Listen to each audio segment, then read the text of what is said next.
पहिल्यांदा डिसीज बघू, AIDS. Now what is the AIDS? तर विद्यार्थी मित्रांनो, आपल्याला असं माहिती आहे एड्स याने नथिंग बट अक्वायर्ड इम्युनोडिफिशियन्सी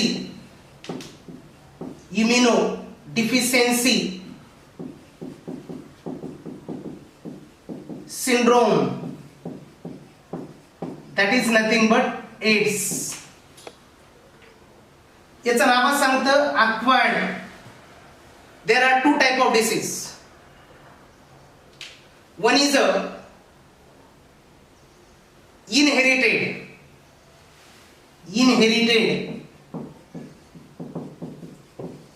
हा एक डिसीजचा टाइप आहे आणि दुसरा टाइप आहे acquired. Inherited disease यानी the disease which inherit from parents to offsprings. आई वडिलांकडून मुलाकडे इनहेरिट होणारा, that is transfer from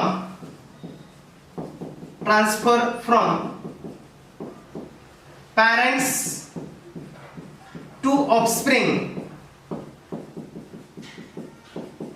that is nothing but inherited. Acquired यानी the disease which is developed after birth.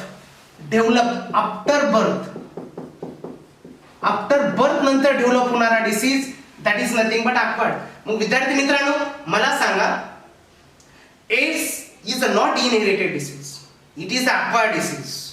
मग परीक्षेमधला क्वेश्चन आहे, AIDS is acquired, hi, it is develop after the birth. कसा develop होतो बघू आपण.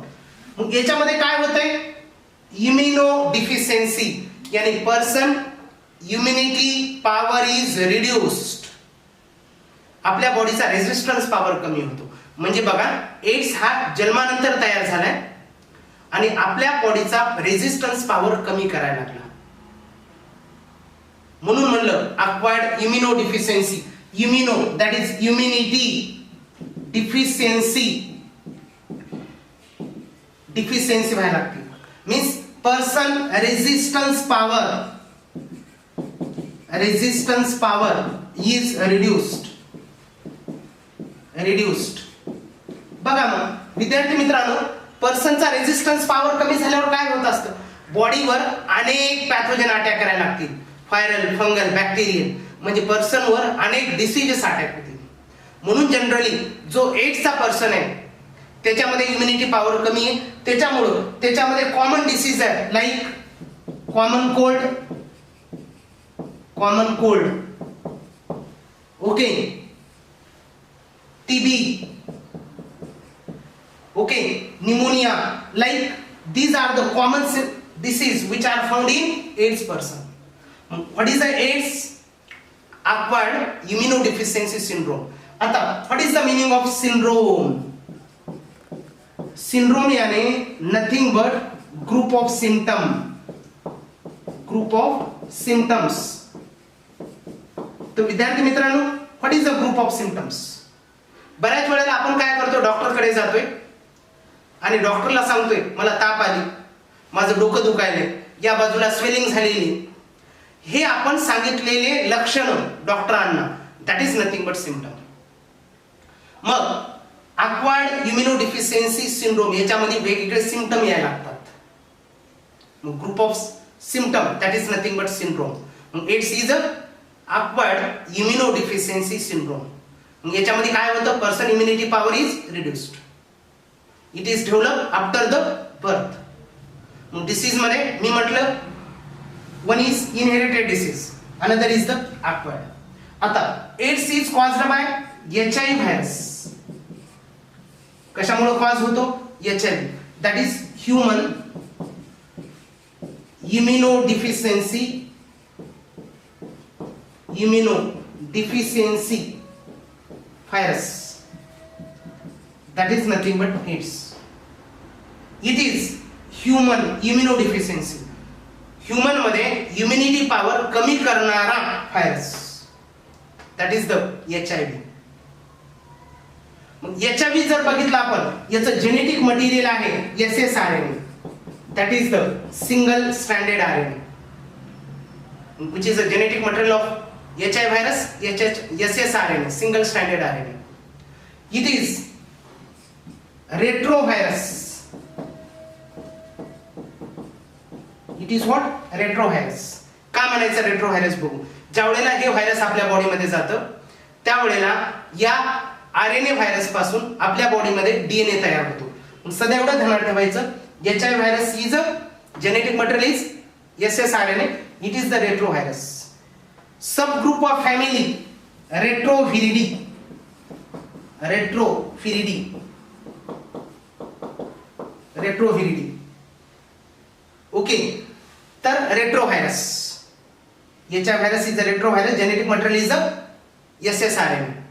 तर विद्यार्थी मित्रांनो, AIDS is one of the pandemic disease.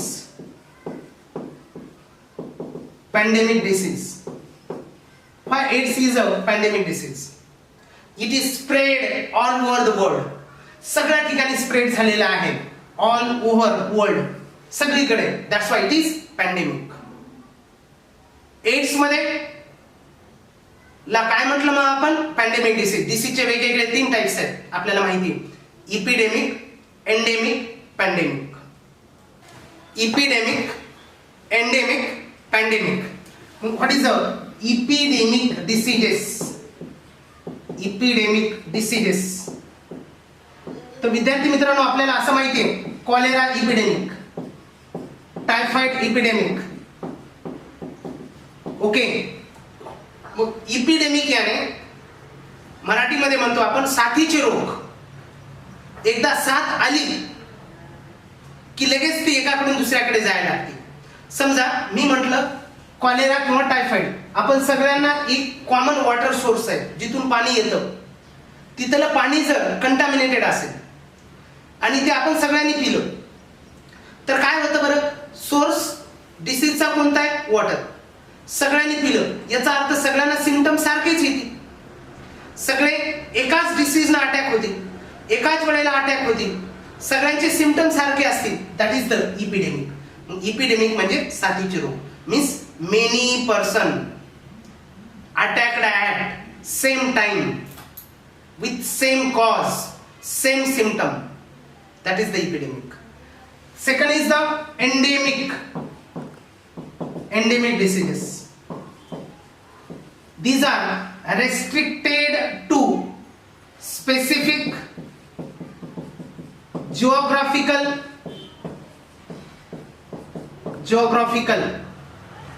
area, like simple goiter. Simple goiter म्हणजे एंडेमिक डिसीज हे एका पर्टिक्युलर एरियामध्ये फाउंड होतात. आपल्याला माहिती होतं हा सिंपल गॉइटर जे लोक या डोंगरावर राहतात त्या ठिकाणी होतो. Means simple goitre found only in the hilly area. का बरं? त्या ठिकाणी आयोडीन नाही. कुठं आयोडीन नाही? तिथं जे काही पाणी आहे त्याच्यामध्ये, तिथं जे काही फूड पिकतं त्याच्यामध्ये, म्हणून it is common in hilly area. Simple goitre not found in the person who eat sea food. जे पर्सन सी फूड खातात त्यांच्यामध्ये सिंपल गॉइटर फाउंड होत नाही. म्हणजे जे डिसीज एका पर्टिक्युलर एरियामध्ये आढळतात दॅट इज द एंडेमिक. जे साथीचे रोग आहेत दॅट इज द इपिडेमिक. आणि third is a pandemic. Pandemic diseases. तर विद्यार्थी मित्रांनो, आपल्याला असं सांगितलंय मी, AIDS is a pandemic. Okay. मग एड्स पॅन्डेमिक याचा अर्थ वर्ल्ड वाईड. वर्ल्ड वाईड सगळ्या जगामध्ये थैमान पसरलेला disease. Okay. AIDS, corona disease is also what? Pandemic. It cause or attack on many person. Many person are attacked.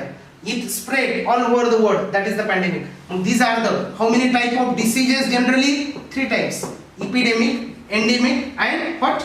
Pandemic. Example ध्यानात ठेवा MCQ साठी. Now, AIDS first found in 1981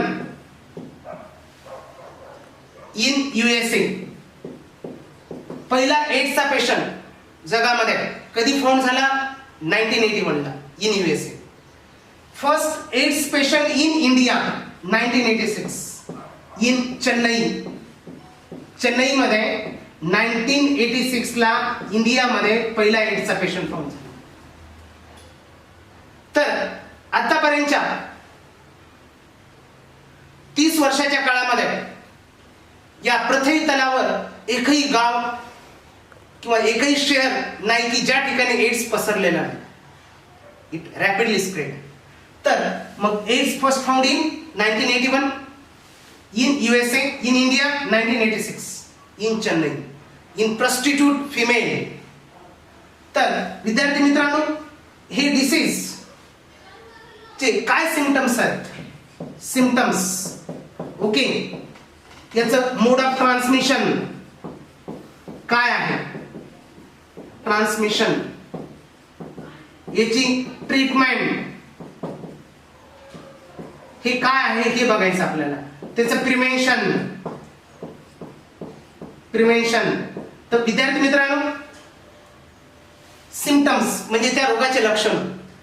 एखाद्याला जर AIDS झाला तर त्याच्या बॉडीमध्ये काय काय सिम्पटम असते? मोड ऑफ ट्रान्समिशन म्हणजे एखाद्याला एड्स झालेला आहे त्याच्याकडून दुसऱ्याकडे कसा स्प्रेड होतो, त्याला ट्रीटमेंट आणि प्रिव्हेन्शन. ट्रीटमेंट झाल्याच्या नंतर डिसीज काय करायचं आणि प्रिव्हेन्शन म्हणजे होऊ नये म्हणून काय काळजी घ्यायची. आपल्याला सगळ्यांना माहिती आहे एड्सला नो ट्रीटमेंट. ट्रीटमेंट जरी असेल, no permanent cure, no cure means AIDS हा क्युरेबल डिसीज नाही. म्हणून एड्स मध्ये सगळ्यात बेस्ट कोण आहे? प्रिव्हेन्शन. म्हणून जनरली आपण शब्द वापरतोय prevention is better than cure. Prevention ही बेटर आहे कोणापेक्षा? क्युअर पेक्षा. म्हणून prevention is a better than cure.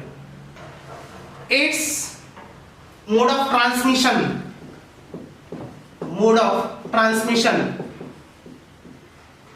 तर विद्यार्थी मित्रांनो, आपल्याला असं माहिती आहे AIDS spread by sexual contact with infected person,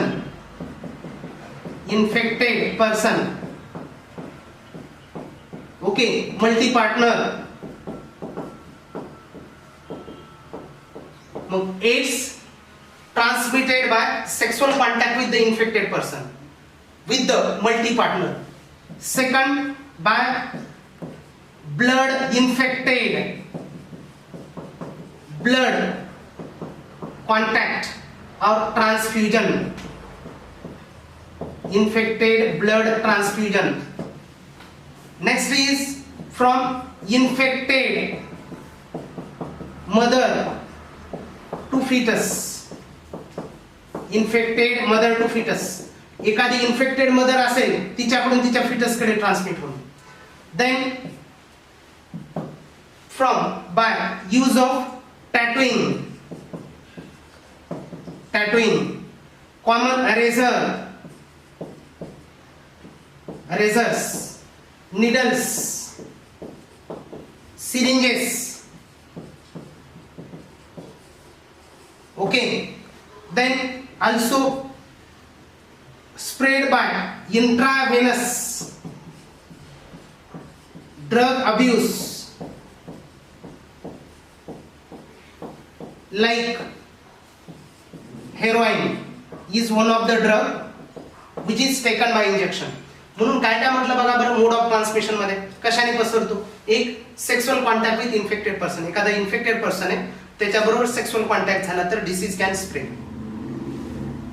bye infected blood transfusion. ज्यावेळेला एखादा आपण ब्लड घेत असतो किंवा देत असतो, मी एखाद्या पर्सनचं ब्लड घेतलं आणि ते इन्फेक्टेड आहे, ज्याच्यामध्ये एड्स व्हायरस आहे, तर डिसीज पसरू शकतो.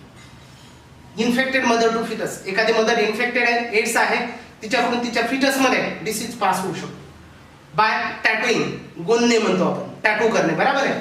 Then common use of razors, okay, रेझरचा वापर, ब्लेड न पसरू शकतं. Needles, syringes can transmit the disease. Intravenous drug abuse. काही ड्रग्स आहेत, these are taken by injection. These are also responsible for to spread the disease from infected person to healthy person. These are the mode of transmission. तर विद्यार्थी मित्रांनो, जोपर्यंत आपण एखाद्या infected पर्सनच्या contact मध्ये येत नाही. कशाच्या कॉन्टॅक्ट मध्ये? त्या इन्फेक्टेड पर्सनच्या कुठं व्हायरस आहेत? इन्फेक्टेड पर्सनच्या ब्लड मध्ये, सिमेन मध्ये, ओके, CSF मध्ये, वजायनल सिक्रेशन मध्ये, व्हायरस प्रेझेंट आहेत. म्हणजे virus present in fair that is in blood of infected person, CSF of the infected person, blood मध्ये, CSF मध्ये, ओके, वजायनल सिक्रेशन मध्ये, सिमेन मध्ये व्हायरस प्रेझेंट असतात. जोपर्यंत हे फ्लूड एखाद्या हेल्दी पर्सनच्या कॉन्टॅक्ट मध्ये येत नाही तोपर्यंत डिसीज पसरत नाही. मग एड्स नॉट स्प्रेड बाय, कशाने पसरत नाही? Not spread by. ओके, तर आपल्याला असं माहिती एड्स कशाने पसरतो? आपण बघितलं मोड ऑफ ट्रान्समिशन. कशाने पसरत नाही? एखादा इन्फेक्टेड पर्सन आहे त्याच्याबरोबर प्लेइंग मुळे, त्याच्याबरोबर खेळल्यामुळं, देन स्विमिंग मुळे डिसीज पसरत नाही. Common eating also cannot spread the disease. Handshake also cannot spread the disease. म्हणून एखाद्याला एड्स झाला तर त्याला लगेच वाळीच टाकण्याचं काम नाही. त्याला माणसासारखं वागवणं गरजेचं आहे, त्याला समाजामध्ये ठेवणं गरजेचं आहे. जोपर्यंत आपण सांगितलेल्या कॉन्टॅक्ट मध्ये येत नाही आपण मोड ऑफ ट्रान्समिशन, तोपर्यंत डिसीज पसरत नाही. Disease can not be spread by common playing, common swimming, common eating, okay, handshake याच्याने पसरत नाही. Also can not be spread by mosquito bite, mosquito bites.